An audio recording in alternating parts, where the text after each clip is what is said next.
da criação do homem, baseado em Gênesis capítulo 4, capítulo 2, 4 e 25.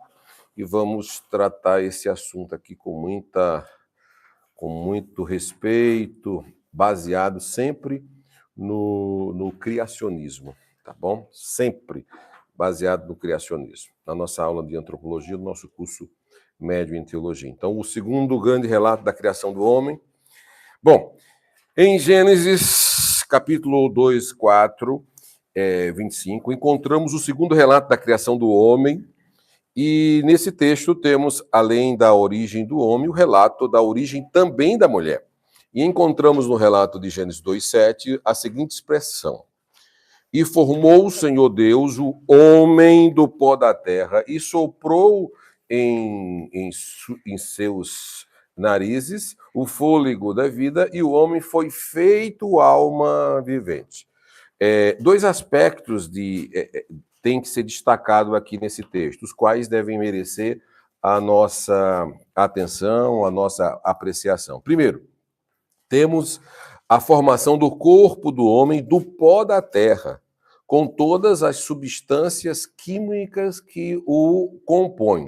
Por exemplo, a palavra formou indica que a criação material foi feita da matéria pré-existente, ou seja, pó da terra. Então, o homem foi formado daquilo que já se existia, de uma matéria pré-existente. O homem foi formado... Interessante, essa expressão aqui, ela é legal porque ela é diferente das outras em relação aos animais, né?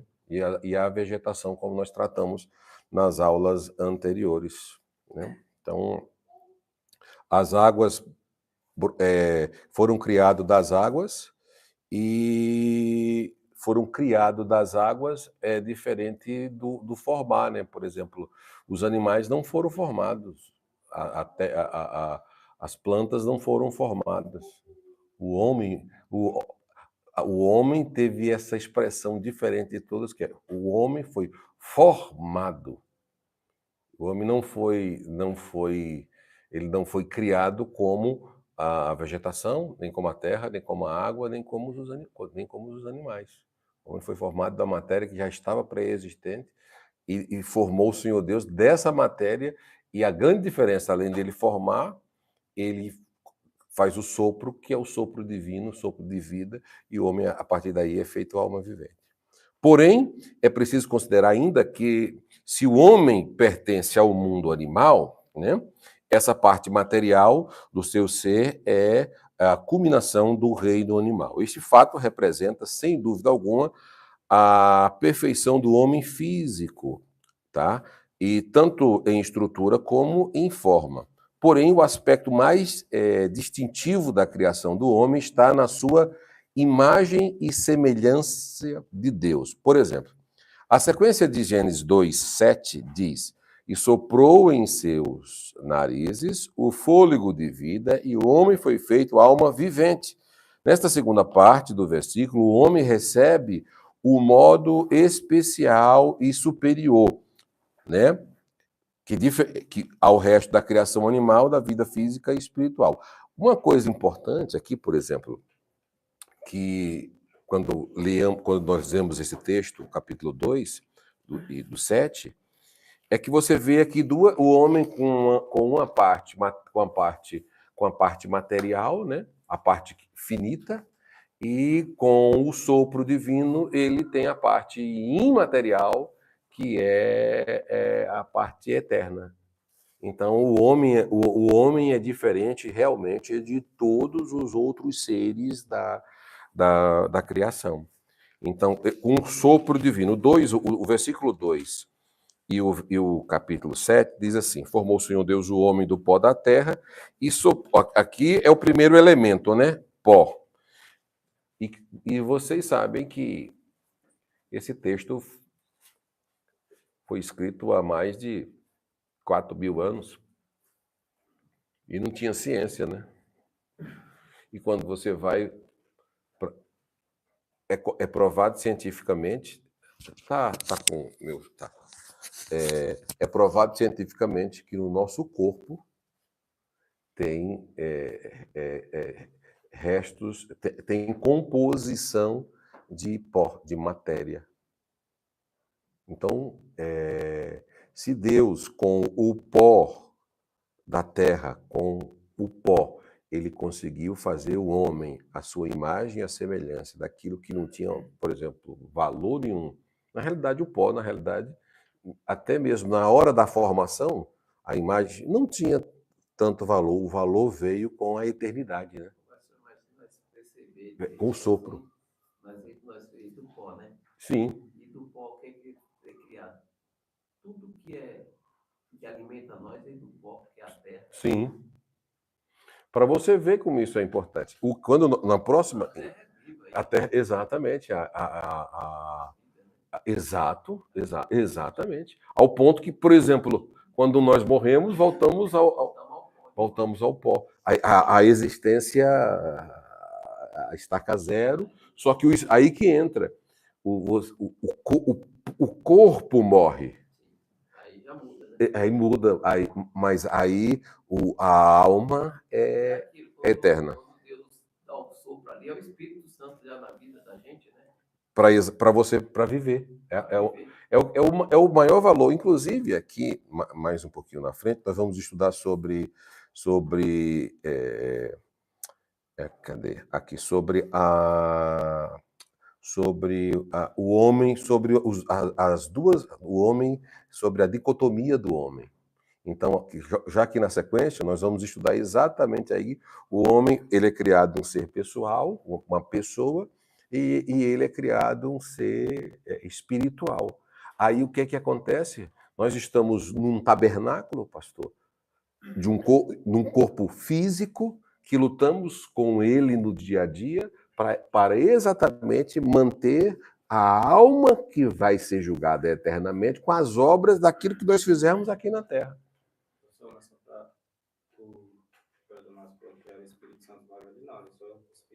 Ali, não é o espírito de Atos, não. Não, de Atos não. É o espírito o espírito de vida.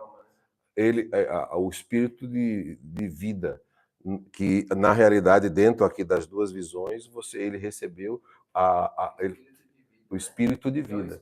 O outro vem lá na frente depois. Exatamente. Isso. Saber explicar um pouquinho, eu já sabia o que eu estava falando, né? Sim. Mas de que forma você foi, né? Sim. Seria a alma, né? Ele te deu uma alma. A alma e o espírito. Porque aí nós vamos tratar exatamente aqui, logo na sequência, da dicotomia e da tricotomia. Entendeu? Que é exatamente baseado nessa visão aí do homem espírito, alma e corpo, e do homem só espírito e corpo. Exatamente, 3 fases. Nós vamos estudar as 2 fases, que a Bíblia ela dá vazão para os 2, né? Tem hora que ela fala espírito e corpo, e tem hora que ela fala espírito, alma e corpo. Aí a teologia já gera um problema dentro da dicotomia e dentro da tricotomia, entendeu? Então, um detalhe importante também, a palavra ela fala também que o homem foi criado segundo a imagem e semelhança do Senhor, né? De Deus, no caso. Sim. Então, ele é bem diferente, como o senhor mesmo colocou, da criação dos animais. Então, o homem, ele foi formado segundo a imagem de Deus. Eu gosto de dar ênfase nessa parte. Eu vou falar para você por quê. Eu gosto de dar ênfase nessa parte pela época e a cultura que nós estamos vivendo na supervalorização dos animais, acima do homem, da humanidade, podemos dizer, entendeu? Então, os animais, as árvores, ou seja, tudo que não tem o espírito de vida eterna. Por exemplo, o espírito de vida eterna está sendo exatamente, está mais exatamente, está sendo mais valorizado do que algo que é eterno. Tá bom? Agora, bom, nós falamos na aula passada sobre o primeiro relato da criação do homem, o segundo grande relato. Agora eu quero poder tratar com vocês aqui o relato da mulher, tá bom? o relato da criação da mulher. Então, eu quero também poder desmistificar algumas interpretações errôneas sobre a mulher. Como esse texto é mal interpretado, como está sendo mal instruído por muitas pessoas e como as pessoas têm dificuldade por falta de temor, por falta de respeito, por falta de uma comunhão com Deus, de entender qual o propósito da criação da mulher. A minha pergunta é: quem foi criado primeiro? Antes até de começar aqui. Aí a minha pergunta é: a mulher foi criada por causa do homem ou foi o homem criado por causa da mulher? A mulher. A mulher foi criada pelo homem. Então, certo. A mulher foi criada por causa do homem. Então, nós vamos ver agora realmente se é isso mesmo. Segundo relato da criação. Bom, no relato interessante, muito interessante da Bíblia, ela dá ênfase e enfatiza a criação especial da mulher, dizendo: e da costela que o Senhor Deus tomou do homem, formou a mulher e trouxe a Adão. Gênesis 2, 22, que nós vamos ler já aqui na sequência, tá? Então, olha só. A palavra agora olha isso aqui, gente. Marca aí. A palavra original traduzida por costela é tsela. Tsela, termo que não é usado em outra parte do Antigo Testamento. Neste sentido, por isso a palavra pode significar que Deus tomou da parte do lado de Adão, inclusive ossos, artérias, veias, nervos, e posto a afirmação do próprio homem quando ele disse: esse agora é osso do meu osso e carne da minha carne. E com isso concluímos que a mulher foi feita da mesma matéria, olha, matéria que o homem compartilhava, ou seja, da mesma essência. Entendeu? Sim. É muito claro isso. Então, não existe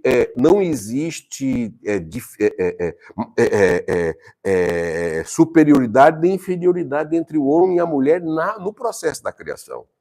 Agora, nas responsabilidades do homem e nas responsabilidades da mulher é que exige diferença. Por exemplo, eu vou tratar aqui, nesse caso aqui de Gênesis 2, 23, da mesma matéria, da mesma essência. Ele cria Adão e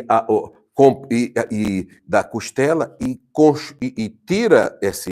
tira Adão da costela e cria a mulher, e essa mulher passa a ser um complemento daquilo que Adão faltava, ao ponto que a mulher ela é o oposto do homem em quase tudo, assim, em relação a hormônio, corpo, força física e tantas outras coisas. Mas a nível de essência é a mesma coisa. A mulher, como o homem foi tirado da terra, a mulher também ela foi tirada do homem, da costela, e a costela é um lado que o DNA é a melhor parte do corpo para você pegar e extrair o DNA de uma pessoa. E Deus tira exatamente da costela e tira parte disso.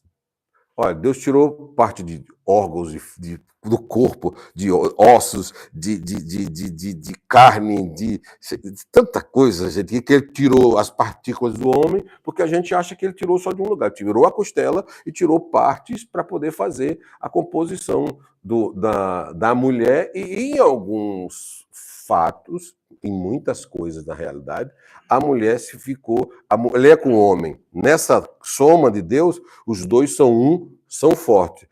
Os dois, mais um aqui nessa conta, é 1. 1 mais 1 é 1. Então, eles dois são muito mais fortes, porque o homem completa a mulher naquilo que o homem não pode, e a mulher e o homem completam a mulher naquilo que ela não tem, nos seus propósitos, nas suas responsabilidades, que são diferentes uma da outra. Por isso que, por exemplo, o homem não tem o que a mulher Não tem, e a mulher não tem aquilo que o homem não tem. Não estou falando de inteligência, não. Estou falando exatamente daquilo, do propósito da criação. Entendeu? Ambos foram criados diferentes nesses aspectos de responsabilidade. Então, o homem saía para caçar, Adão saía para cuidar de uma coisa, o homem tinha uma responsabilidade na criação e a mulher tinha outra responsabilidade na criação. Nesse princípio aqui de Gênesis 2, não existia esse negócio de quem é maior, de quem é o primeiro, de quem é o segundo. Por exemplo, na Trindade, Pai, Filho e Espírito Santo. Jesus é menor do que Deus? O Espírito Santo é menor do que Deus? Entendeu? Dentro dessa questão. Deus Pai. Aí vamos colocar aqui. Na hierarquia, se nós fôssemos colocar Deus Pai, Deus Filho e Deus Espírito Santo. Então, o Espírito Santo, por ele ser o terceiro, ele é menor do que todo. Não existe isso. Exatamente. Aí entra a questão. Por isso que quando você deixa o pai e a mãe, aí o princípio divino está aqui, já nos primeiros textos de Gênesis. Deixará o pai, seu pai e a sua mãe, e ambos, a sua esposa, e ambos serão uma só carne. Então, aquela carne que foi construída entre Adão e Eva, a carne que foi separada, ela se unia. Exato, o elo se unia de novo e os dois, uma só pessoa. Propósito, objetivo, foco, aquilo que Deus criou, o propósito da criação, tudo. Agora nós estamos vivendo 4.000 anos, aí, 6.000 anos depois, vamos aí, pelo tempo bíblico, então estamos aí 6.000 anos depois da criação, uma lacuna aí de 2.000 anos de Novo Testamento, entendeu? Para tratar sobre o mesmo assunto. E é o mesmo assunto até hoje. Na verdade, o pedido de casamento é de passar aqui, né? Sim. Então, atual quanto, né? Tão atual quanto, porque... Barulho, né? A gente vê muito barulho quando entra nesse assunto, principalmente de mulher, porque eu ando no meio das mulheres, há muito barulho aí, mas por quê? Se tá lá, são papéis diferentes, eu não vou ter o mesmo papel com o meu marido. Exatamente. Eu tenho o meu papel. Mas, na verdade, eu vejo, mano, que os casamentos aqui, se nós for entender mesmo aqui, ninguém poderia casar antes de passar por assim. É o contrário, nós casamos primeiro, para depois, muitos não querem aprender. Não, entendi, tá certo. Primeiro entender o conceito bíblico do casamento de Adão. Antes de tudo, aí sim, com certeza, muitas pessoas que não queiram estar sendo suprimidas... Cadê? Põe o microfone aí, viu? Liga o microfone. Tá ligado esse microfone? Tá ligado? Nossa, é muito atual, tem que ser falado mesmo, pastor. Porque o que acontece? Você, por falta desse tipo de primícia, desse tipo de orientação, de primícias, o que acontece? Você, igual aproveitando a sua fala, a pessoa casa e vai aprender o que é casamento depois, no processo do sofrimento, né? Mas não tem renúncia. Aí não tem renúncia, aí porque esse caso aqui, que o homem tem... Deixa eu ver qual é o texto aqui que fala. O versículo 24 do 2 diz assim, ó. Depois que ele colocou osso do meu osso, carne da minha carne, 24, ele fala assim, ó, portanto deixará. Esse deixar aqui, quem está falando é Deus. Sim. Ele está dizendo assim, você deixará, ou seja, realmente vai deixar. Mas quando deixar? Esse deixar aqui está relacionado a um tempo realmente que a pessoa tem que ficar em casa. Deixará. Aí esse homem que vem aqui, essa expressão homem, está falando, pastor Eurípides, de um homem maduro.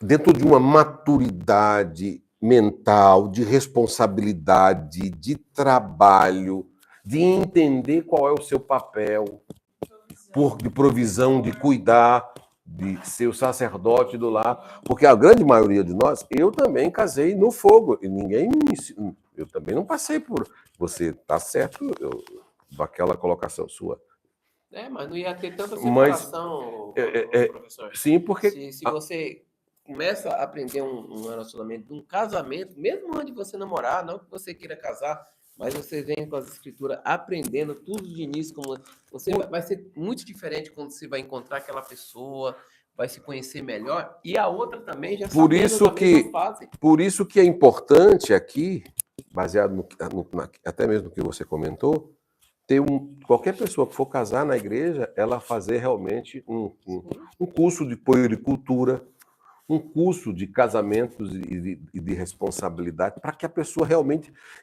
As pessoas estão casando sem realmente saber o papel. Sim. Qual é o papel do homem, qual é o papel da mulher, e daqui a pouco o homem está fazendo o papel da mulher, a mulher fazendo o papel do homem, e daqui a pouco. Ou não dá certo, vou para casa do meu pai, você vai pagar sua mãe, tá tudo acabado de novo. Exatamente. E não é isso que tá falando aqui. Aí, nesse caso, principalmente, é quando a testosterona está à flor da pele. Então, Quando é mais, tá falando quando é mais vontade sexual. Que tem que deixar o pai e a mãe. Mas aqui, se ó. juntar uma carne Isso, só. mas aí, ó, cadê o texto? O texto diz assim, ó. Deixa eu reforçar. O texto diz assim, ó. Portanto, aqui eu já expliquei. Esse homem aqui fala de um homem maduro. E quando eu falo dessa questão maduro, a grande maioria de nós, eu não recebi, acredito que vocês também, a maioria não recebeu, tudo que é orientação sobre casamento, eu fui tudo aprendendo na raça, sofrendo e tendo que pôr em prática dentro da minha própria vida, porque eu não sabia. Quem é que casa aprendendo a trocar uma fralda? Entendeu? Quem é que, sabe? Quem que casa e nunca teve o filho e tem o primeiro e o menino começa a ficar com azia, começa a ter um monte de problema na noite, você coloca na sua barriga, sabe? Passa e tanta coisa que você vai aprendendo, não existe curso para, porque esse é curso da vida também, né? Só que se você faz um curso sobre puericultura, de casamento, de vida dois, a sexualidade, a limpeza, a higienização, a vida, o respeito, o temor, o perdão, o cuidado, o zelo, sabe? Tudo isso é importante. Antes da tomada de decisão, antes de dizer assim, fulano de tal, Beltrano de tal, você aceita fulano de tal como legítima esposa? Sim ou não? Para que não venha dar problemas no futuro. Porque o homem aqui fala de maturidade como homem. Seu pai e sua mãe, isso fala, ele sai da família dos pais. Olha, seu pai e sua mãe, ele deixa pai e mãe, assim, aqui, enquanto estava com o pai e com a mãe, estava com a nossa proteção. Agora você está se unindo a outra pessoa para ser uma só pessoa e formar a sua família e apegar-se à sua mulher e os dois serão uma só carne. Isso fala de unidade. Unidade em tudo. Então, a expressão eu não é eu mais, é nós. Então, esses dias eu estava conversando com a minha esposa, daqui a pouco ela falou, isso aqui é meu, entendeu? Não é meu, tudo é nosso. As dívidas é nosso, os problemas é nosso, as dificuldades é nosso, os erros são nossos, os problemas dos filhos é nosso, tudo que acontece é nosso. Se um errou, não tem esse negócio. Se eu errei, nós erramos. Se eu errei, ela errou também. Se ela errou, eu errei também. Exatamente, entendeu? Então, aí entra a questão. Só que hoje, pela falta do entendimento de um casamento, eu vou ser sincero para você está muito certo com o que você falou. Se nós entendermos o casamento de Gênesis, a gente pode salvar o nosso. E outra. Para quem já está mas aí precisa entender. Mas a mulher também precisa entender isso daqui, viu? Mas aí eu vejo, pastor, que o primeiro casamento numa família, muitas vezes não chega no entendimento da palavra, que muitas vezes nós aprendemos depois, igual agora, né? E você já passou por várias situações dentro do seu casamento. Vamos supor, nossos filhos, era para ser diferente de nós. Né? Igual assim, a minha irmã, na verdade, quando ela teve os filhos dela, ela já era evangélica já. Então, o ensinamento já foi outro. Muitas vezes eu mesmo, eu vim me firmar mesmo faz uns 5 anos, uns 4 anos. Mas assim, de 3 a 4 anos, entendeu? Onde eu vim me firmar. já muda.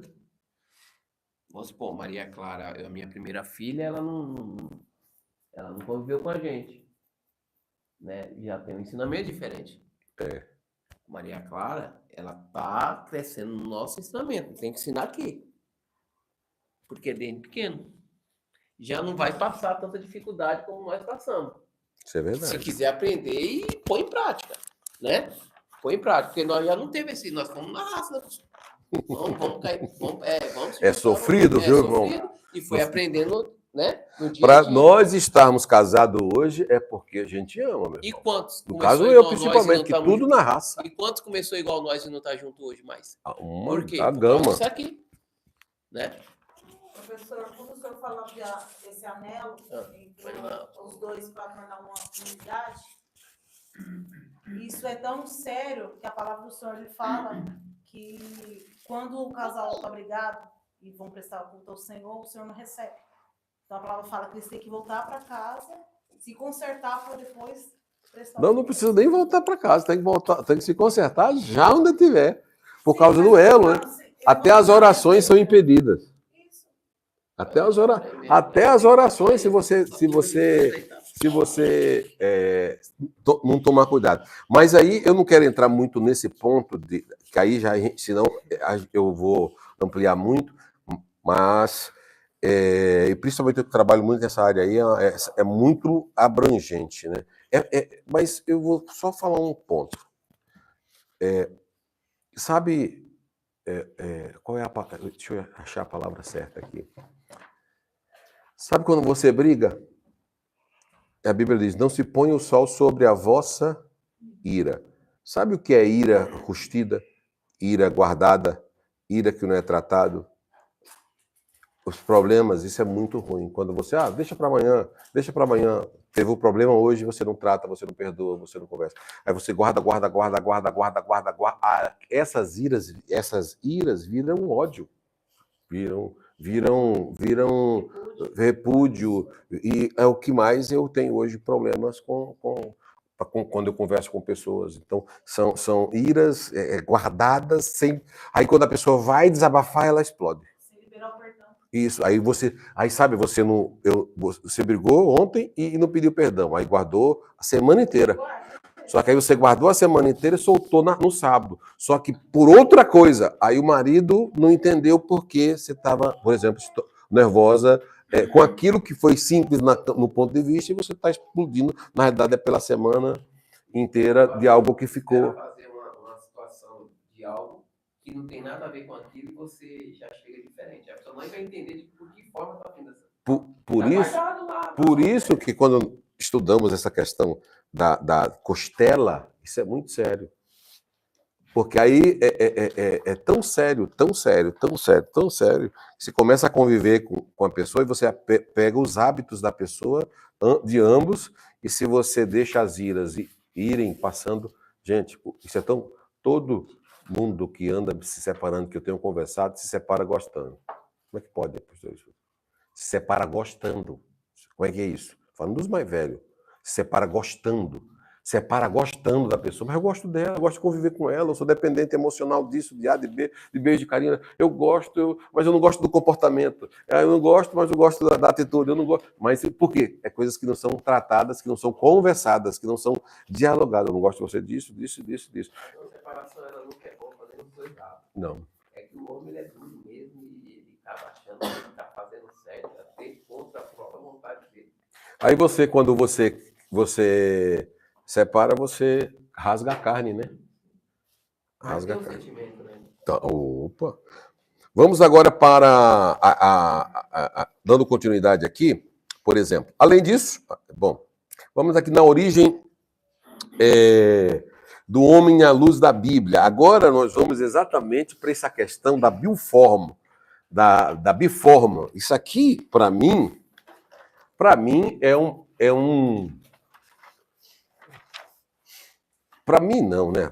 Eu vou falar assim, eu falo para mim, mas para um cristão entender isso é um valor tão importante, pastor Eurípides, porque é exatamente eu entender a minha natureza, a minha natureza material e a minha natureza imaterial. Quando eu começo a entender isso, eu sei que esse físico aqui, ele é pó, como nós já estudamos anteriormente. Mas esse físico aqui tem poder de me levar para o... Vou ver se eu vou colocar a palavra certa. Sim, tem o poder, se eu controlar, de me levar para o céu e me levar para o inferno. Se eu tiver minhas tendências para alimentar a minha carne, ela vai me levar para o inferno. Agora, se eu não alimentar os desejos dela, da natureza da carne que é má, eu vou para o céu. Então, é algo que parece não ser nada, mas é tudo ao mesmo tempo, dentro dessa guerra espiritual e dentro da natureza, da origem do homem, à luz da Bíblia. Aí eu estou tirando, na primeira aula, nós falamos a origem de tantas pessoas, desde o espiritismo ao ateísmo e tantas outras religiões, baseado na cultura, na formação e na educação, eles têm sobre a origem do homem. Nós temos essa. Qual que é? Vamos aqui, letra A. A biforme, bonito essa palavra, né? A biforme natureza do homem. O homem foi formado numa biforme natureza, a material e a imaterial. A partir da material, foi formada do pó da terra, a parte imaterial outorgada diretamente pelo Criador. Então, somente o homem em toda a criatura, por isso que eu digo que o homem é a obra máxima da criação. Porque nenhuma outra obra, nem nada que foi criado teve o sopro divino do Criador.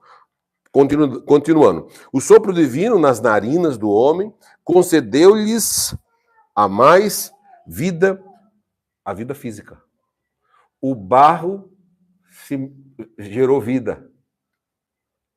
O barro gerou vida. O barro que outrora era um barro simples, mas foi formado, ele automaticamente, com o sopro, dá vida ao barro. A diferença do homem para os animais está aí, porque quando o Senhor fez os animais, criou eles. Já saiu os animais, não formou os animais de matéria, barro, nada dessas coisas. Né? Mas é exatamente o que eu estou falando aqui para você. Exato. Aí que está a grande diferença. Por isso que quando o animal ele morre, o espírito não vai para o céu. Por quê? Ele não teve esse sopro. Não, não. Né? Aí, ele tem só a alma viva. Ele só tem uma alma vivente. Sim. Porque os animais não teve esse sopro. Mas aí que entra, baseado no que nós estamos tratando aqui, a grande diferença das pessoas que são apaixonadas por animais porque acham que vão ter céu de animais. Porque se apaixonam tanto pelos animais aqui porque acham que eles vão ter alguma vida após a morte aqui. Não. Os animais... Agora, por isso que a filosofia diz que também nós somos animais, como morreu, acabou, como animais. Aí que está a diferença da biforme. Nós temos um corpo e dentro desse corpo nós temos nosso espírito e a nossa alma que é eterno. Então, quando um cachorro morre, acabou. Enquanto ele viveu aqui na Terra, a alma dele se conectou com as emoções. Mas quando o homem morre, não. O corpo volta ao pó, mas o espírito volta ao seu Criador. Ou para ser julgado para a vida eterna, ou para a morte eterna. Aí entra, sim, a grande diferença entre toda a criação. Por isso que o diabo quer diminuir o homem. E quando você vê um homem hoje na rua, destruído pelo inimigo, ele já parece ele descaracteriza ao ponto do físico já parecer um demônio no espiritual.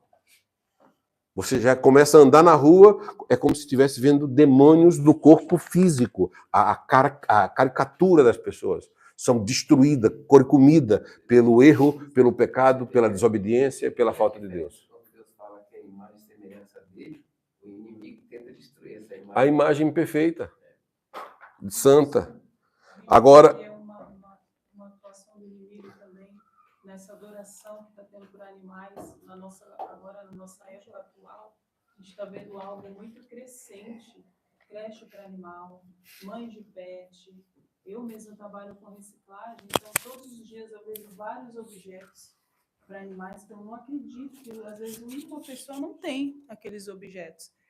Eu vejo, assim, lendo o Antigo Testamento, toda vez que ia levantar uma adoração, era uma cabeça de um animal. Ver uma idolatria também aí e ver uma atuação, seria também uma atuação do inimigo, porque você vê hoje as pessoas não querem ter filho, mas são mãe de pet. São pai de pet. No Dia das Mães eu passei em frente de lojas que estava lá, Feliz Dia das Mães de pet. E eu falei, Senhor, tem uma atuação do inimigo também nisso, entrando nessa aula nossa, porque a gente vê que os animais estão indo para um nível...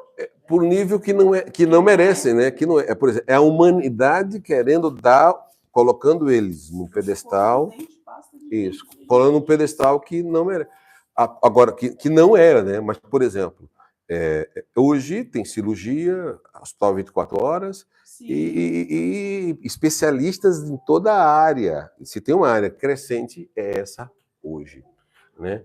Então, isso, por exemplo, dentro da antropologia bíblica é um pouco complicado, porque aí entra os psicólogos aconselhando os cachorros, aí entra os animais com depressão, aí entra uma série de outras coisas, gatos com depressão, aí os seres humanos cuidando daquilo. E, bom, eu não quero entrar em muito detalhe desse aspecto, mas nós estamos invertendo os valores da criação. É um animal doméstico. Mas esse é o plano de Satanás, né? Desconstruir aquilo que o Senhor construiu, o plano perfeito. Porque o plano, exato, o plano original, até vou comentar, o plano perfeito e o plano original, porque o plano original é o seguinte: o homem e mulher, o ser humano tem que gostar de ser humano. E outra coisa, a clínica está tão cara, que muitas vezes nós não damos dinheiro para os nossos filhos, do jeito que pega um cachorro que ficou pobre para levar nas clínicas. Um amigo meu gastou 3 mil e pouco com a asa de uma arara quebrada. 3 mil? 3.200 com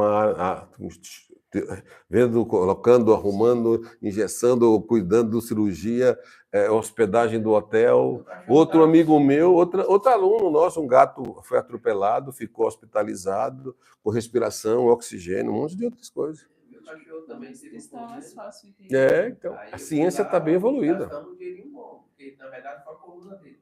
Aí depois eles fizeram 3 anos e falaram que estava com sopro. Mas sopro aonde?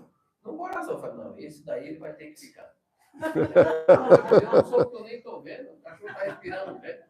Isso está com sopro, não, sopro vai ficar com esse sopro aí. Vamos lá. Então, agora, imagina só. Bom, já tem pessoas aí que estão fazendo aniversário, faz aniversário e já acha que realmente tem um céu na eternidade de animais. E olha, eu já tive conversando com alunos que foi difícil, pastor, pelo amor de Deus, eu amo tanto o animal, amo tanto. Será que ele vai estar no céu? Olha o nível das pessoas que estão. Não tem certeza, a alma está onde? Pessoas iam perguntar como é que funciona. Estou falando para vocês, como é que funciona a alma dos animais? Quando eles morrem, eles vão para onde? Sim. Acreditam para onde? Colocando um nível bem mais alto. Sim, do ser humano, né? mas o que é que nós estamos assistindo, gente? Sim. O que é que nós estamos lendo? A tartaruga, a árvore. Não está lendo. Eu sei que, rapaz, é bom demais você criar um pet, gostar, amar, dar carinho, ele retornar para você, mas você coloca ele no lugar de animal. Ele é animal, entendeu? Ele é animal. Nós não somos animais. Nós não estamos dentro da categoria de animais. Sim. Nós já falamos, nós não somos animais. Nós não vemos.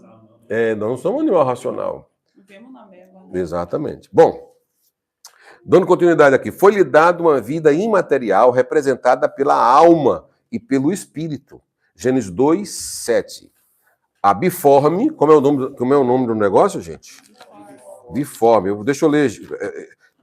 Gênesis 2,7, deixa eu ler de novo. Formou o Senhor Deus o homem do pó da terra e soprou em suas narinas o fôlego da vida, e o homem foi feito alma vivente.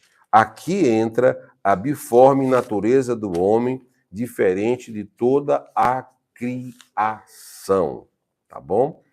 O homem tem sido assunto discutido por muitos eruditos e também leigos sobre a questão da parte imaterial do homem.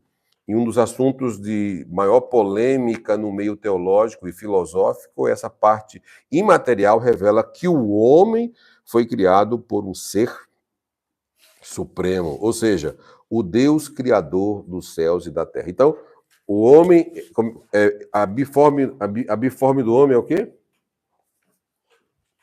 O que é biforme?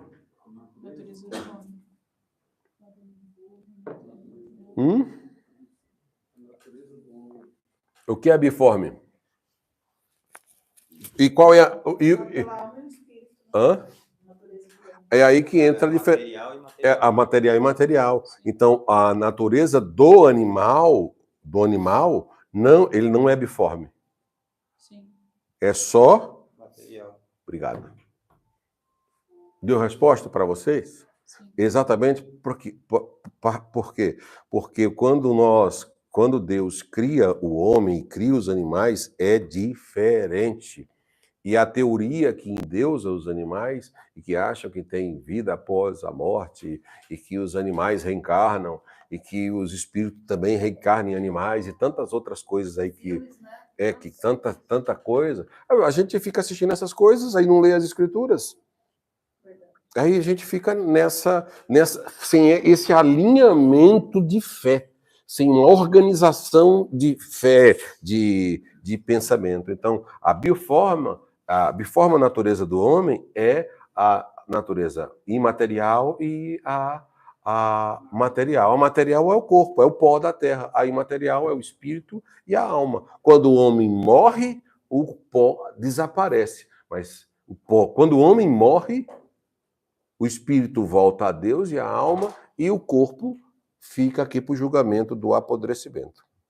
Tá bom? Agora vamos aqui dando continuidade sobre a questão homem em relação ao seu organismo, o organismo físico do homem. Bom, o homem foi formado fisicamente por um ato específico de Deus. Sempre Gênesis 2:7. Esse texto aqui, ele é muito importante demais. Meu Deus do céu. Ele vai diferenciar de toda a formação. Tá?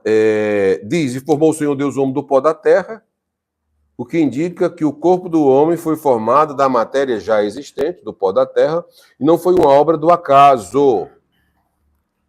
Não foi uma obra do acaso, ou sem propósito. Teve um propósito, não foi um fruto do acaso. O plano obedeceu um planejamento plenamente obedeceu, na realidade, plenamente uma prévia ideia do conselho divino. Por exemplo, o homem foi criado um ser pessoal. Por exemplo, o corpo é involucro da personalidade do homem. Sua personalidade foi feita por um ato imediato de Deus. Esse ser pessoal aparece no texto de Gênesis 2:7, como o ato final da criação que diz: e o homem passou a ser alma vivente. O homem foi criado um ser espiritual. Pronto.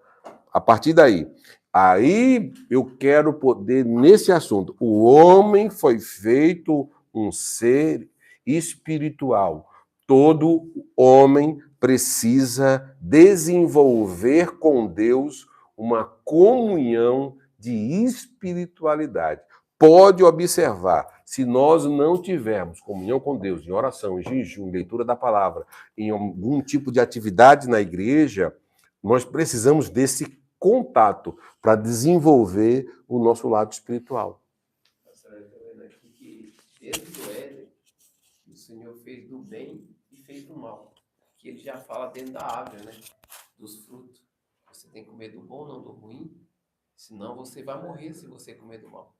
Então, o mal ele também já estava lá dentro de lá de trás já. Ele já estava já. Também. Sim. Ele só não tinha ainda criado como o Éden ali estava só, eles ainda sem procriar, o mal já existia. Até para ele ter obediência ali. O homem já teve que ver a obediência desde aquela época já. Sim, sim. Isso aí é real. Ao ponto que, por exemplo, ó, sobre esse ponto aqui, ó, sobre o homem espiritual. A palavra no hebraico espírito é roach e no grego pneuma. Esses dois termos têm o mesmo sentido e não significa simplesmente fôlego de vida. Isto, visto que o espírito de vida é imortal e invisível no homem. Como é que nós conseguimos olhar isso na matéria, né, gente? No físico. Aonde que está o espírito? Aonde que está a alma dentro do homem? Aí vem as testemunhas de Jeová, como no Antigo Testamento diz que o espírito está no sangue, então, e não se doa sangue, porque senão, se você vai doar a sua alma, né?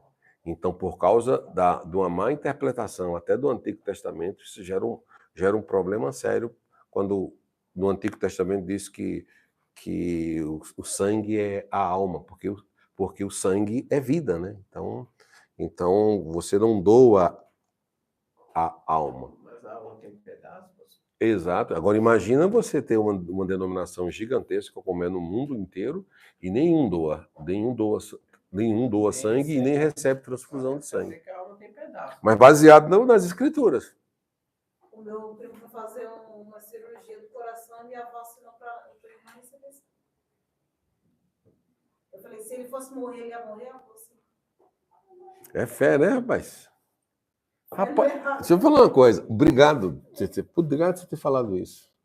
Nós sempre temos conversado aqui sobre a questão. Eu fiz uma vez uma pergunta para vocês e falei assim: a fé salva? Aí tá, fé salva, fé salva. Eu falei, e a fé no lugar errado? Por exemplo. Como é que uma pessoa deixa a outra morrer porque ela não fez a transfusão de sangue, acreditando que aquilo ali é verdade? Isso aí que, na verdade, eu e a minha esposa, nós fomos fazer uma doação de sangue. O pessoal que era cristão do testemunho. Agora veio na minha cabeça, será que essa pessoa foi doar o sangue? Que era o marido. Porque nós fomos. Precisava do sangue. Foi eu e minha esposa, nós fomos doar. Disso eu não tenho conhecimento. Olha, agora eu quero concluir esse assunto dizendo o seguinte: será se nós estamos dispostos a fazer pela verdade o que eles fazem pela mentira? Tá, mas fazer pela também, verdade. Confiança, professor, que não pode, ela não vai. Mas aí é fé. Mas eu acho que tem muitos que nessa fé muda, tá? Então não era fé, Sim. era no homem. a fé no Allah, eles não creem que quando eles estão lá no avião vai explodir, eles não querem que vai receber sei quantas virgens lá. Tá, A fé não é mas nada. até aí, até não acontecer com você. Acontecer com seu filho, ou sua esposa. Aí Sim. eu quero ver se você vai ou não. Aí a sua fé vai ser testada. É fácil você falar do outro que você não vai, não. Mas aí... Minha religião, ela não permite. E quando acontecer com você? Aí... Precisar do sangue, e você não ir pro seu filho e pro seu esposo. Aí eu quero ver você não ir. Aí eu quero ver que você está firmado naquela religião mesmo, entendeu, pastor? Porque aí ele está dentro da tua casa. Sim, mas... Eu acabei de dar um exemplo, irmão. Deixa eu lhe falar uma coisa. Eles têm até carteirinha. Não, nos casos, eu já Minha estudamos sobrinha, 2 anos com eles, né? Nós estudamos, nós quase foi. Então a gente sabe bem como é essa religião. Realmente, quem está lá dentro, eles têm essa fé. E eles deixam morrer. Deixa morrer. E morre Minha mesmo. sobrinha, Eles deixam morrer. ela é testemunha de Olha Jeová. como que é a fé no lugar errado. Eles têm uma documentação. Eles assinam com Chega no testemunho e hospital, eles perguntam, né? Pode receber a transfusão de sangue? Não. ela foi Não pode. pequenininha, ela quase morreu. E é Ela aprovada. precisa ter muito dela E tem a pra carteirinha também, tem a documentação e a carteirinha. Não. Tem Mas nós vamos testemunho chamar, tudo. pastor. Pela família para doar o sangue. E aí, agora? Ah, mas é aquilo que Aí, nós estávamos conversando agora. Tem pessoas que, por exemplo, na hora do desespero, o ateu chama por quem? Ele não crê em Mas Deus. eu tô falando, Sim. nessa hora eu quero ver se você está firmado nessa... Na hora do avião caindo, né? Mas Você vai aí, perder seu filho amado, seu esposo, por causa da Você religião. tá Pede. vendo que a Bíblia não está mostrando isso ainda? Muitas vezes baseado no homem lá. Então, mas esse é o perigo, né? A fé lugar Porque É, enquanto mas não no lugar acontece com errado. você é uma coisa. Agora, quando acontece dentro de casa. Mas eles são os únicos também no mundo, tá? Mas eles, pode ter pessoas que chegam na hora H e falam, não, se eu posso salvar, Sim. É. mas tem uns que, principalmente Muitos são irredutíveis. Porque principalmente a educação muda o seu caráter religioso, né? Então, se você tem aquele assunto como verdade absoluta, já crescem ali, né? Os outros já crescem ali. exatamente. Se elas é daquele jeito, elas vão acreditar nisso. E morre mesmo, na verdade. Morrem, não doa nada, não comemora aniversário. Esse é o poder que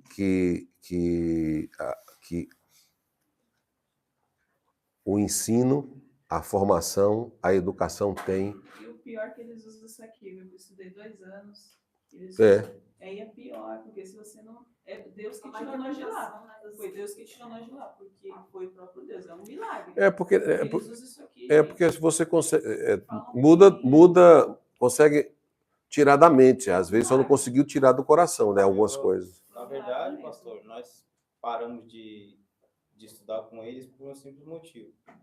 Que a minha irmã, ela estudava com os testemunhos de Jeová, ela frequentava o salão e tudo, só que ela teve uma recaída. Aí eu perguntei para eles, né? Eu falei assim, minha irmã, aconteceu uma situação com ela assim, assim, assim. E se ela chegasse aqui agora? Aí eles pegou e falou assim, ou ela sai ou nós sai.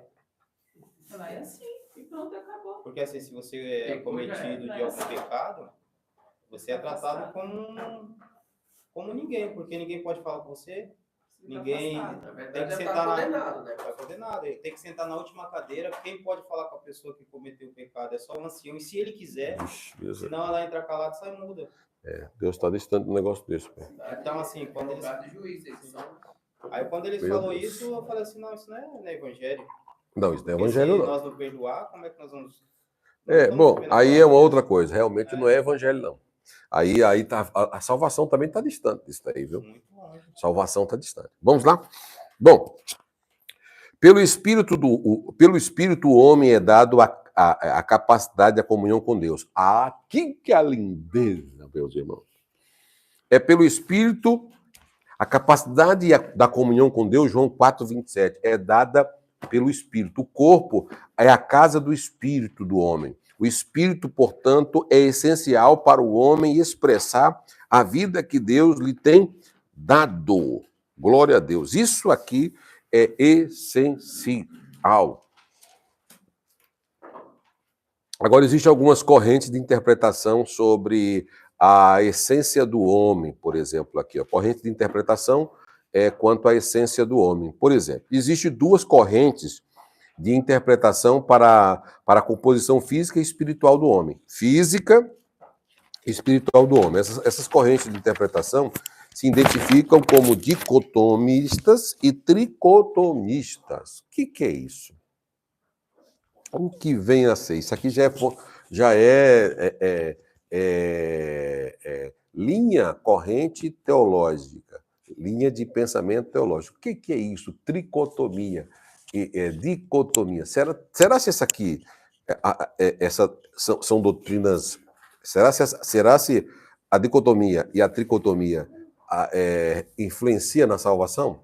Se você acreditar na dicotomia ou na tricotomia, será se afeta na sua salvação? Porque tem coisas que não afetam na salvação. Agora, dicotomia, ela é ensinada, hoje ela é ensinada muito. E a Bíblia, eu vou mostrar a partir de agora, dentro da dicotomia, marque aí, essa palavra é uma palavra que você só vai ouvir quando estiver falando exatamente sobre esse assunto. Dicotomia. Dicotomia significa apenas 2 partes, dicotômicos.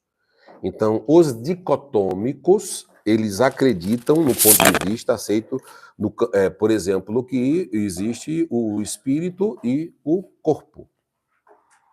Entendeu? Então, espírito e corpo. Então, só 2.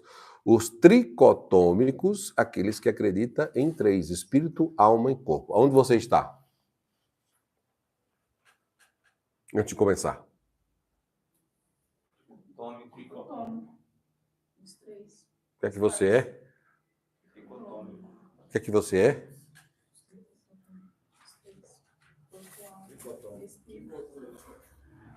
E os que acreditam só em um? E os que acreditam só na matéria?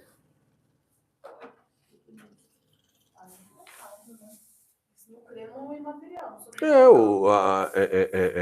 A maioria da parte filosófica só crê na matéria. Germinou, Acabou, morreu. germinou, nasceu, podou, acabou. Não tem início, meio e fim na vida.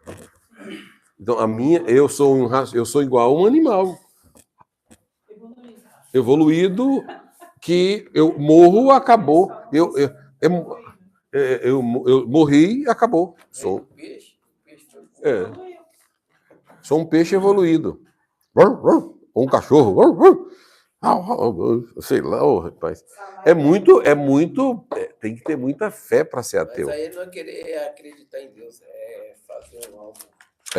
Então vamos lá. Bom, dicotomia significa duas partes. Esse ponto de vista é, em suma, aceito mais no campo filosófico, tá? Os quais advogam dicotomia, dizem que o homem em seu todo compõe-se apenas de duas partes, e isto é, corpo e alma. Esta dupla divisão da constituição humana que ressalta logo à vista quando ele começa a pensar em respeito à sua própria natureza. Bom, e ainda mais é que mais se observa facilmente nos outros. Segundo essa teoria, o homem compõe de apenas corpo e alma. Essa ideia, ela é uma ideia dualista sobre o corpo e a alma. Uma descrição da personalidade humana teve seu princípio em Platão, nesse dualismo. Isso é discutido até hoje, o dualismo. Nós falamos isso na primeira aula.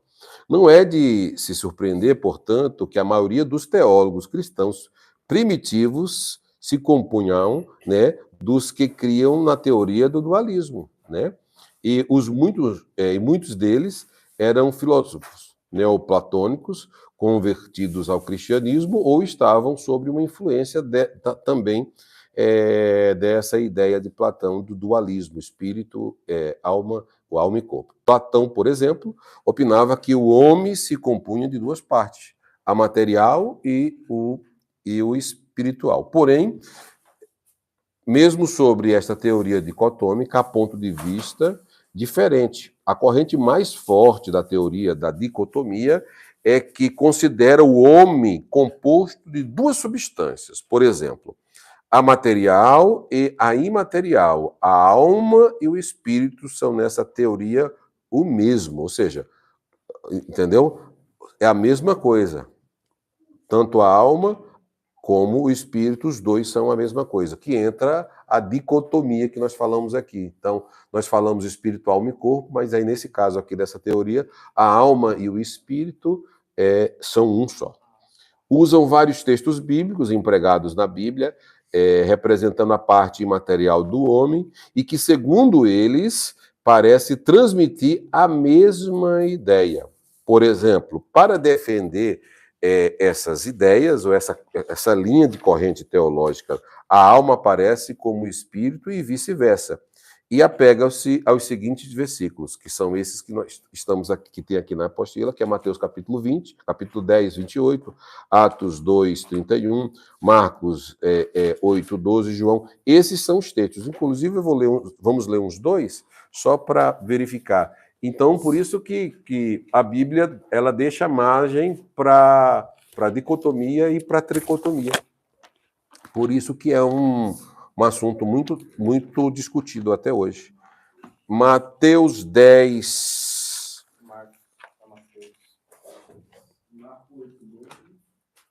Isso, vamos ler uns três textos. No microfone aí, tá bom, gente? Cada um que for ler, por favor. Deixa eu ver, sua voz está muito calada. Exatamente. Põe aí, agita aí, já põe pro Beto administrar. Põe pro 10, 28. Marco 8, 12. Pode ler, pastor? Qual que você vai ler? Marco 8, 12. Não, nós tínhamos que começar por Mateus 10. Mateus 10. 10, 28. 10, 28. Mateus 10, 28. Ó, Pode vai. ler? Pode. E não temais os que matam o corpo, e não pode matar a alma.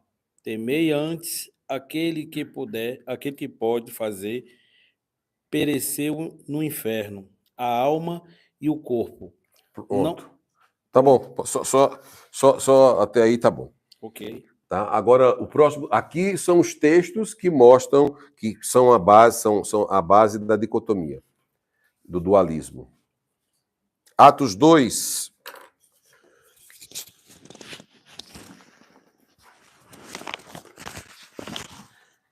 Por isso nós temos que tomar muito cuidado, né, irmãos? Porque como é que a Bíblia dá a ideia dos dois assuntos, né? Então nós temos que realmente tomar muito cuidado. Atos 2 Não quanto, pastor? não acaba, né, quando você morre. É, Porque já está falando aqui, que é tanto a alma como o corpo. exatamente. Atos Então, 2 não quanto? acaba quando morre. Não. É Atos 2:31. Nesta previsão, disse da ressurreição de Cristo que a sua alma não foi deixada no Hades, nem a sua carne viu a corrupção. Ponto. Deus ressuscitou a este Jesus, do que todos nós somos testemunha, de sorte que, exaltado pela destra de Deus, e tendo recebido do Pai a promessa do Espírito Santo, derramou isto que vós agora verdes e ouviu. Pronto, tá bom. Ponto. Ok. Agora leia para mim, lê o último texto aí, ou 1 Coríntios ou 2 Coríntios. 1 Coríntios 16 ou 2 Coríntios 7:13. 1 Coríntios 16. Qual que vai ser? 1 Coríntios 16? Isso. 16 quantos, chefe? 16, 18. 1 Coríntios 16, 18.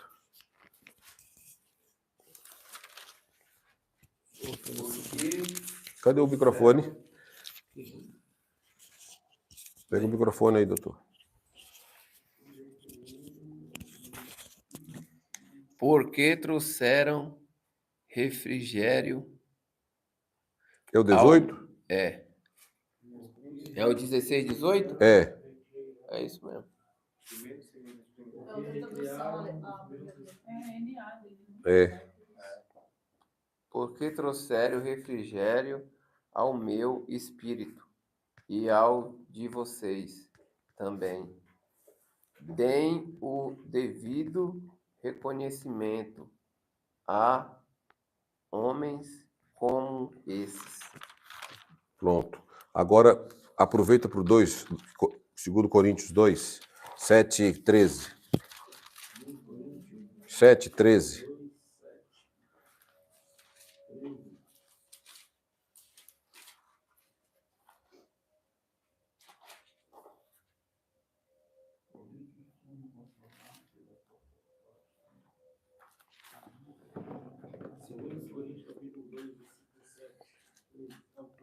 Não, 7, 13. 7 e 13. E aí, Barão? Toma aí o microfone. Vai lá. Vamos ouvir sua voz. Por isso fomos consolados pela vossa consolação. E muito mais nos alegramos pela alegria de Tito, porque o seu espírito foi enviado por vós todos. Ok. Agora vamos na continuidade da leitura. Aqui são textos básicos que provam o dualismo, espírito, corpo, tá bom? Ou vice-versa. Bom, estes textos são atribuídos à alma e ao espírito, pode observar, como tendo mais as mesmas funções. Tá? Entretanto, se estudarmos o assunto à luz do contexto escriturístico e doutrinário, percebemos facilmente a diferença. Por exemplo, a teoria da dicotômica pode ser melhor compreendida quando observada da seguinte forma: o espírito e a alma representam os dois lados da substância, mas não. Deixa eu voltar aqui. O espírito e a alma representam os dois lados da substância, não física do homem, ou, em outras palavras, o espírito e a alma representam os dois lados da natureza espiritual. Embora distintos, o espírito e a alma são inseparáveis, entrelaçados um do outro, ou seja, é o homem interior. É o homem interior. É inseparável. Por estarem tão interligados, a palavra espírito e alma, muitas vezes, se confundem, se confunde, Eclesiastes 12, 7, Apocalipse 6, 7, da mesma maneira que um trecho, a substância espiritual do homem se descreve como alma, em Mateus 10, 28. Em outras passagens, como espírito, Tiago 2, 26. Embora os termos usados alternativamente tenham o significado distinto. Agora vamos para os textos que dão base exatamente à tricotomia, ao espírito, à alma e ao corpo. Bom, tricotomia. Nós acabamos de estudar a dicotomia, o dualismo, tá? E agora nós vamos para a tricotomia, espírito, alma e corpo. Essa doutrina ela é mais aceita no pentecostalismo. Os tradicionais, os presbiterianos, são dicotômicos de fé e a linha de pensamento pentecostal ela é tricotômica. Ou seja, o homem é espiritual, alma e corpo. Os reformados, a maioria dos reformados são dicotômicos, para quem não sabia dessa informação. Então, a maioria deles, quando vão falar sobre este assunto, não vai falar espírito, alma e corpo. Vai falar só o espírito e a alma. O espírito e a alma são um só. Então, só existe espírito e corpo na questão por exemplo, dos presbiterianos. Isso que é o que eles creem. Eles creem na dicotomia, nessa teologia mais filosófica vinda de Platão, né? Eles acham mais lógico. Bom, nesse caso aqui, essa doutrina ensina que os homens, no caso aqui, tricotomia, é o que nós acreditamos. Essa doutrina ensina que o homem consiste em 3 partes: corpo, alma e espírito. Cada parte tem a sua função específica e se destaca de forma incontestável. Filosoficamente falando, a tricotomia já era defendida por Aristóteles, que mesmo tendo sido discípulo de Platão, defendia, entretanto, a triplicidade da constituição humana. Orígenes aplicava também esse princípio quando se baseava nas escrituras, quando o ponto de vista filosófico aceitava a dicotomia de Platão. Então, olha só, isso vem desde a época que homem é homem, existe essa discussão filosófica, né? Por exemplo, agora, já no caso aqui da tricotomia, é defendida pela corrente muito mais forte de teólogos cristãos, que tomam como base, nós vamos ler, né? Textos chaves no ensino da tricotomia defendem de forma exata a ideia de que o homem é uma composição tríplice. Isso é muito importante, né? Até mesmo se eu fosse assim, se eu fosse pastor de uma igreja, dirigente ou presidente, eu criaria uma regra tipo, não uma regra de fé, né? Mas algo estabelecido com tudo que se acredita, né? Uma regra de fé mesmo, de tudo que se acredita. Depois que uma pessoa passa pelo estudo, né? Passa pelo estudo, a pessoa ter tudo o que você acredita. Porque às vezes a gente está hoje a gente está com tantos irmãos, porque tem tanta coisa, YouTube, é tanto estudos que as pessoas às vezes você está com pessoas que você pensa que professam o mesmo alinhamento de fé que o seu e não professam. E isso é muito sério nesse mundo que nós estamos vivendo hoje, do grande avanço tecnológico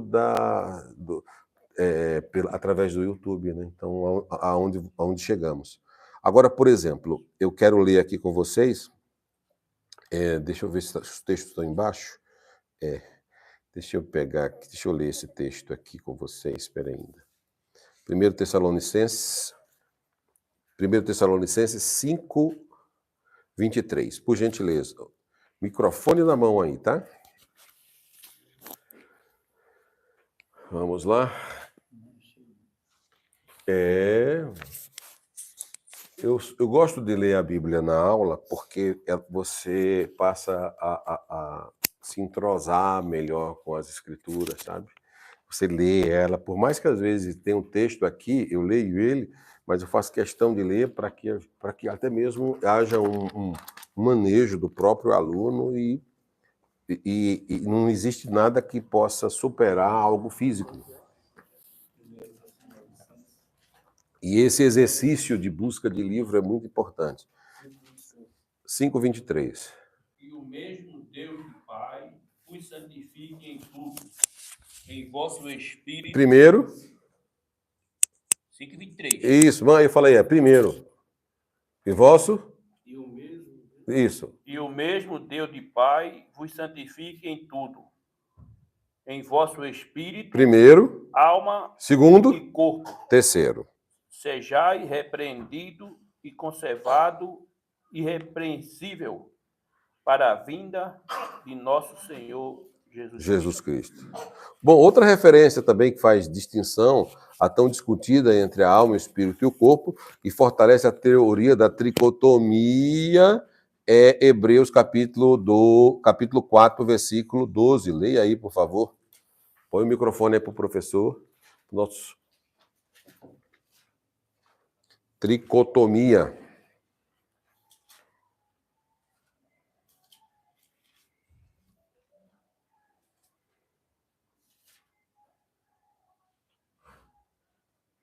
Porquanto a palavra de Deus é viva e eficaz, mais cortante que qualquer espada de dois gumes, capaz de penetrar até o ponto de dividir a alma e o espírito, juntas e medulas, e é sensível para perceber os pensamentos e intenções do coração. Meu Deus do céu. Que palavra poderosa é essa? Então você vê aqui que existe uma divisão, né? Aqui já é outro texto que mostra uma divisão de espírito, entre o espírito e a alma. Então o espírito é que tem um contato direto com Deus, a alma é a sede das emoções. A alma entristece, a alma aborrece, entendeu? Então a alma é onde você fica, onde vem todos os seus sentimentos e ressentimentos, alegrias e tristeza. E o espírito é o que tem contato diretamente com o Criador. A alma está muito relacionada ao corpo, porque o que a alma sente transparece para o corpo. Por isso que uma alma triste entristece o corpo. Uma alma feliz, qual é a palavra correta? Uma alma feliz formoseia o rosto. Então, quando você está feliz, a sua alma está contente e satisfeita, formoseia todo o seu corpo. E quando a pessoa está feliz, transmite para outra. Exatamente. Aí fala, você está feliz. Exatamente. Aí a alma, a sede das emoções, onde as suas emoções estão felizes, floridas. Isso é muito, muito importante. A origem do homem nós já estudamos. Vamos aqui para... Pule aí um pouquinho, vamos para o primeiro homem chamado Adão.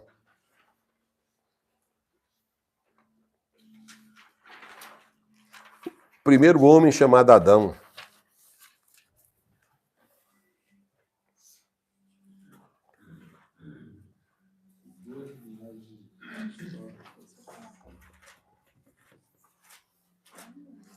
Ele teve duas linhagens, irmãos. A partir daí... Aqui na apostila você colocou 2 textos da tricotomia.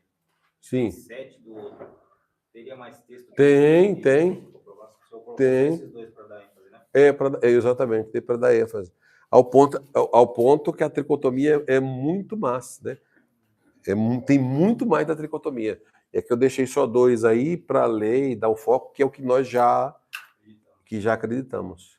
Mas os outros textos, que são textos do dualismo, são textos também que no contexto você vai, quando você faz a leitura do contexto, você vê que realmente é uma colocação, e você é uma colocação no texto, naquela passagem que tem, que ela vai no final da história ser tricotômica, entendeu? No decorrer da história, ou o próprio texto dando uma sequência na tricotomia. Há a base para a dicotomia e a base para a tricotomia. Então, os dois textos se parecem muito, muito, muito, muito. Por isso que existe até hoje essa discussão. Só que hoje eu posso dizer assim, que não que ela foi vencida, né? Mas ela é mais aceita. Né? Ela é mais aceita. Ela é mais aceita por causa da Trindade, principalmente por causa da Trindade, um Deus que sempre criou 3, Deus Pai, Deus Filho, Deus Espírito Santo. Então baseado também no próprio Deus. O homem Deus é uma triunidade, o homem é uma triunidade. Então, baseado no próprio Deus, né? E tem muito texto. O que eu posso fazer, vocês me lembram no grupo, para mim poder passar mais outros textos de tricotomia. Tá bom? Que fala exatamente do espírito, alma e corpo. Do espírito, alma e corpo. Todas as expressões voltadas exatamente a 3 agindo. Por exemplo, quem testifica lá em cima? Quem testifica? Pai, a palavra, o Espírito. Então, tá muito ligado à Trindade. Aqui, deixa eu ver se nessa daqui tem, mais na frente, que já está no final. Peraí. Se tiver aqui, ó. Aqui, físicas, aqui, peraí. Faculdades do homem, ó. Aqui, ó. Aqui nas faculdades do homem, aproveitando aqui que o pastor falou, as faculdades do homem.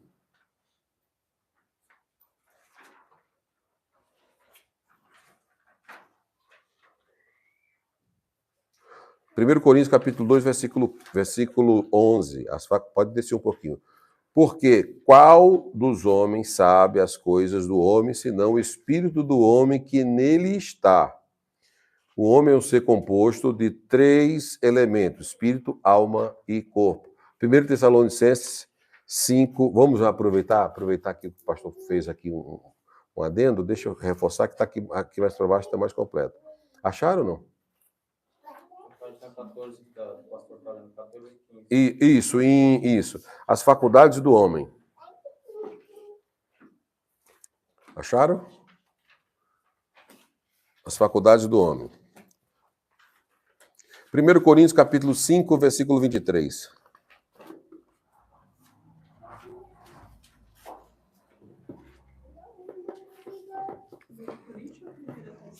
Perdão, 1 Tessalonicenses.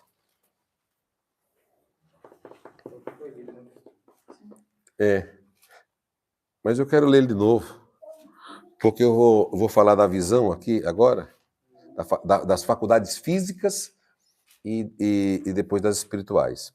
O mesmo Deus de paz vos santifique em tudo, e todo o vosso espírito e alma e corpo seja plenamente conservados, irrepreensíveis para a vinda de nosso Senhor Jesus Cristo. Ótimo. Dando continuidade àquela leitura.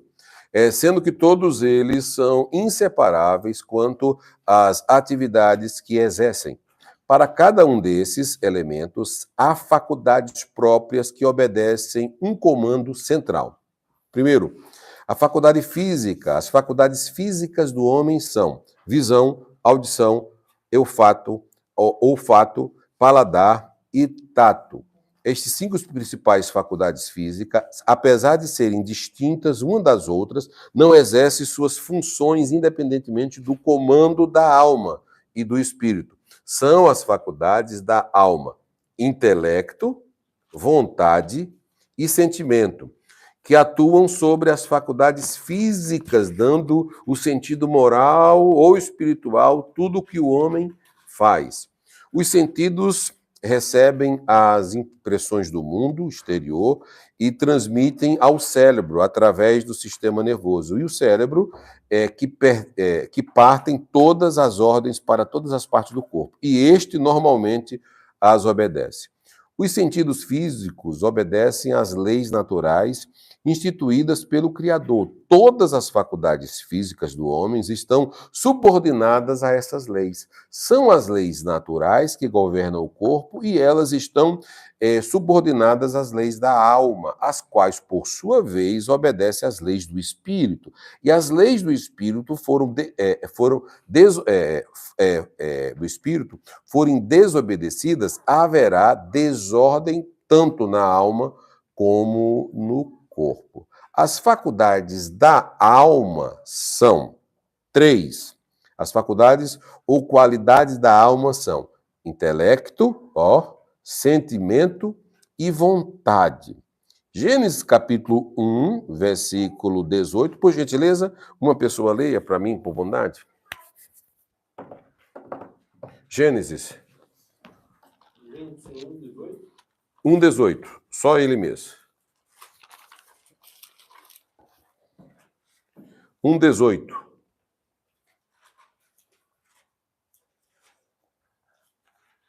Cadê a esposa, pastor? Irmão. Para governar o dia e noite e a noite, e para fazer separação entre a luz e as trevas. E viu Deus que era bom. Intelecto. E a parte da alma que pensa, raciocina, decide, julga, conhece, é o intelecto que recebe conhecimento. É o conjunto das funções mentais que correspondem ao pensamento abstrato e lógico. Sentimento é a capacidade de sentir o coração, ilustrar a parte emotiva do ser humano. O homem não é como uma máquina insensível. Ele pode sentir todas as grandes emoções, como alegria, gozo, tristeza e prazer, descontentamento e dor. As emoções afetam o funcionamento do coração, é verdade. Por isso, costumamos atribuir nossos sentimentos. Os sentimentos devem ser cultivados sob o controle do Espírito Santo. Os frutos do Espírito, Gálatas 5:22. Está diretamente ligado à parte emotiva. Contudo, isto não quer dizer que as qualidades do fruto do Espírito sejam meras emoções. E o terceiro, vontade.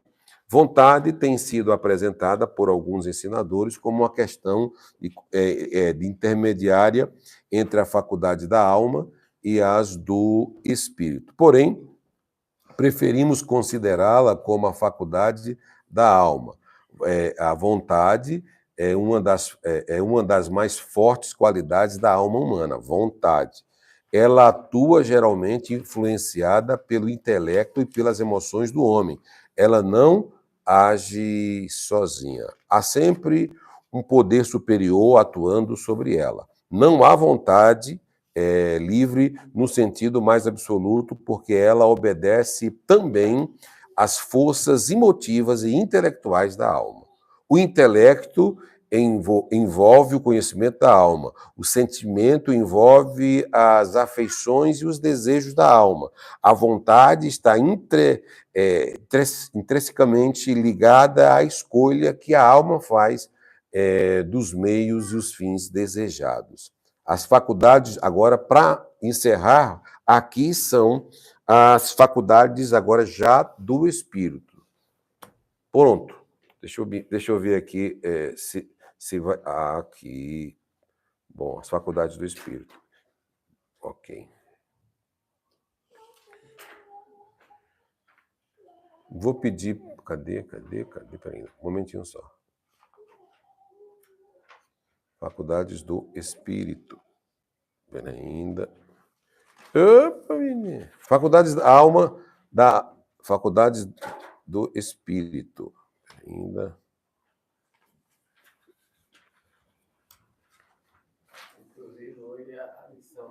Maria Clara veio falando sobre isso aqui. E a professora pediu para ela perguntar para os pais dela como foi que foi criada a luz e a noite. Como para a Gênesis. Ela pegou tudo. Isso é bom. Ó, da escola. Aí ela hoje veio ver isso aqui, ó. O dia e a noite. Verdade. Bom, vamos lá. São Hã? As faculdades do espírito do homem. Isso.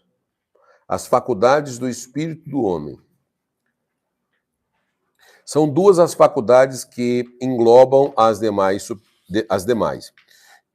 sugerida por diversos autores. Fé e a consciência. Fé e a consciência. São essas as faculdades que identificam um ser religioso do homem, seu lado espiritual. Então, fé e consciência.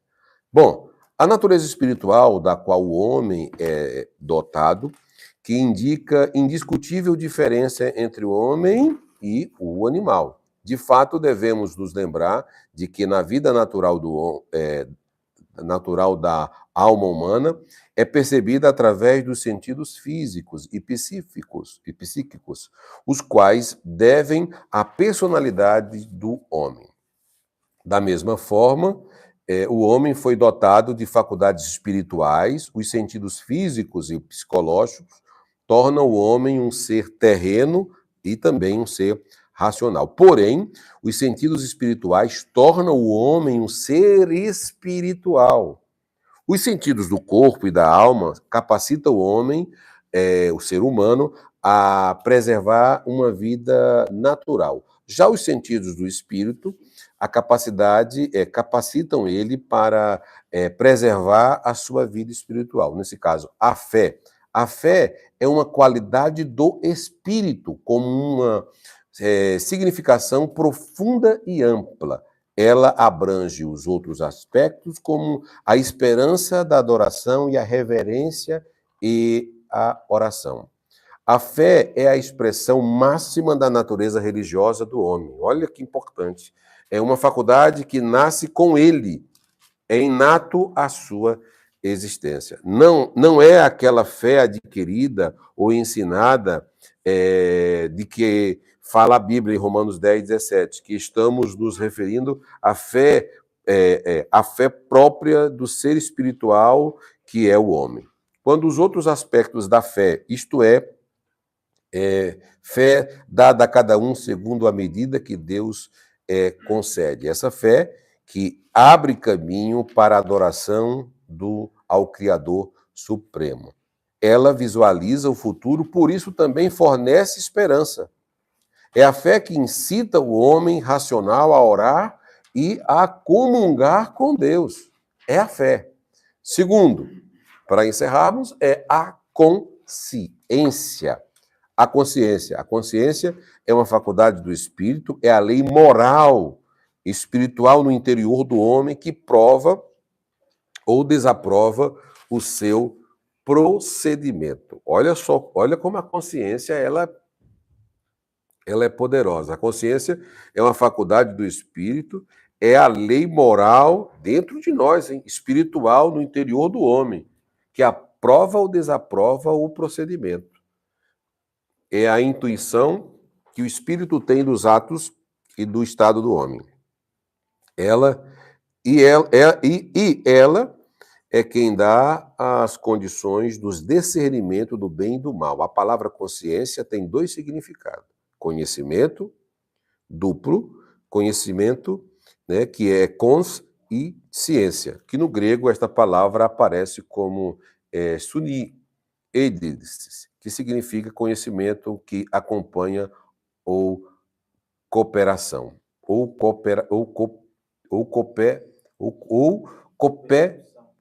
copercepção, tá? A consciência é uma faculdade do espírito que não está sujeita à vontade. Pelo contrário, ela divulga as decisões da vontade. Todas as outras faculdades imateriais, como intelecto, sentimento e vontade, podem gerar ações, porém, a consciência as julgará. Olha o poder da consciência. Meu Deus do céu, que a consciência esteja nata na minha mente e na vida de cada um de vocês. Por isso mesmo, ela pode ser abalada, abafada, cauterizada, como também pode ser transformada, santificada ou purificada. Hebreus 10, 1, 2 e Romanos 9, 1. Na linguagem popular, a consciência é a voz de Deus no espírito do homem. Biblicamente, ela é a lei moral dentro do ser humano. Glória a Deus que isso está dentro de nós. Né? Então, é essa linguagem linda, né? A lei moral dentro do ser humano. Bom, é uma lei interior imposta pelo Criador para controlar os impulsos físicos e psicológicos da sua obra-prima, o homem. É como um sentimento do dever, uma compulsão divina que leva o homem a tomar uma decisão. Não é o poder intelectual, mas inteiramente espiritual. A consciência é um guia que regula as demais faculdades da alma. A parte física do homem opera sob o princípio dos sentidos. A alma obedece os princípios da lógica e o espírito é regido pela fé e pela consciência. Então, a consciência deve ser sensível às verdades divinas, instituída para reger e ser tríplice do homem, a faculdade pela qual o homem apreende as existências morais de Deus. Sabemos que a consciência pode ser enfraquecida, contaminada, cauterizada, e a vontade de Deus se revela através da consciência. Mas quando desobedecida, ela fala e acusa. Ela fala e acusa. Ela fala e acusa. É Deus dentro de nós. Um homem à imagem e semelhança de Deus. Bom, nós vamos ficando por aqui. Na próxima aula vai ser o nosso último assunto. Vamos tratar sobre esse assunto, sobre a imagem e a semelhança de Deus. Você sabe qual é a diferença entre imagem e semelhança de Deus? E nossa consciência nos orienta. Agora o senhor quer consciência, né? Olha, tá, rapaz. Olha, eu estou gaguejando aqui já. Vou falar uma coisa para vocês. Deus, ele é muito... Vocês sabem por que o pessoal, os ateus, tem pavor desse tipo de... Não acreditam nessa consciência aí. Porque para nós, Deus está falando com a gente, principalmente quando nós erramos. Olha o poder que a consciência tem para fazer. Então, ela nos julga. E ela fala conosco e ela nos julga sobre o que nós estivermos fazendo errado. Nós podemos estar em qualquer lugar. Qualquer lugar. Ela vai nos acusar. É incrível. Eu quero, na próxima aula, tratar com vocês o último assunto, que é sobre a imagem e a semelhança de Deus, tá? Essa aula não sai de Gênesis, tá, gente? A próxima disciplina ainda é em Gênesis. É Gênesis 3, é pós-pecado. Nós vamos falar um pouquinho de imagem e semelhança, e eu vou tratar com vocês sobre essa questão da imagem e da semelhança, principalmente o real significado sobre a imagem e a semelhança, tá bom? Por exemplo, eu vou perguntar, não vou falar, tá? Vocês vão ver. O homem perdeu a imagem ou perdeu a semelhança quando pecou? Ele perdeu a imagem ou perdeu a semelhança? Perdeu a imagem ou perdeu a semelhança? O que é que eles perderam? Perderam a imagem quando o homem pecou. E perdeu a imagem? Perdeu a imagem e a semelhança? Perdeu a imagem ou perdeu a semelhança? O que é que ele perdeu quando pecou? Será? Não sei. Isso aí é para vocês estudar durante a semana. Porque nós vamos tratar e vai ficar melhor. Perdeu o quê? A imagem ou perdeu a semelhança? Primeiro tem que entender Porque- o aspecto porque- da família. Porque aqui, quando nós lemos, informou o Senhor Deus, quando o homem pecou, ó, Quando vem o pecado, eu acho que a imagem começa a se transformar, né? Então, eu perdi um pouco da imagem. como assim? O pecado transforma a imagem da pessoa, quando ele muda de figuração, como já foi pecado. Perdeu o quê? Perdeu tudo? Pode ser que esteja certo, irmão. Então, entendeu? Porque quando você lê, ó, Quando falamos de imagem e semelhança, está falando do caráter moral, né? A imagem já transforma quando você está no pecado. Né? Como é que é, pastor? A imagem, então, tipo assim, a santidade, Sim, eu acredito. Pureza. Porque ele é espírito, ele não tem corpo físico. Sim. Passamos o homem a nossa imagem e semelhança, é no caráter moral, santidade. Eu acredito. Então ele perdeu o quê mesmo, pastor? Eu acredito que ele perdeu o caráter moral. Então a imagem. A imagem e a semelhança também, né? E a semelhança também? Porque envolve tudo. Então perdeu tudo, o Beto tá certo, tudo. então. O Beto falou aí, perdeu tudo, é tudo. Por quê? Pecado tira do homem o privilégio de estar próximo de Deus. teologia racional e tanto, porque o pecado nos trouxe muitas Exatamente, exato. Porque a partir daqui, já, essa aula ela finaliza para entrar outra, né? O senhor falando do casamento aí, como o Márcio falou, achei interessante, mas nós estamos falando pós-pecado. Sim, Quando a gente olha para o casamento ali, era um casamento perfeito, o próprio Deus descia. Agora, o casamento Foi ele que realizou, né? Realizou. Ele que realizou, né? Ele que trouxe, ele que fez a cerimônia, ele que levou. Depois do pecado. Exatamente. O antes, eu sempre, quando, por exemplo, vai ter uma aula que nós vamos estudar aqui chamada de hermenêutica. Sim. Na hermenêutica, eu sempre digo assim: volte para o Éden e tente enxergar aquela cena na visão do observador, como Moisés ao escrever. Sim, Entendeu? Então, veja Deus sim. andando, Deus pegando Eva e indo levar até Adão. Ele fez o casamento. Primeiro casamento, né? Entendeu? Ele fez o primeiro casamento. Mas é interessante. Privilégio. Então, essa questão aqui, eu fiz a pergunta para vocês porque existe muita dúvida sobre a imagem e semelhança, tá bom? Então, aí nós vamos tratar esse assunto que é bastante legal e talvez vocês vão achar interessante, porque é um versículo 1:26 que parece não ser nada, mas traz uma confusão. Tá bom? Traz uma confusão, porque dizem que não perdeu, outros dizem que perdeu, outros dizem que perdeu sua imagem, outros dizem que perdeu sua semelhança.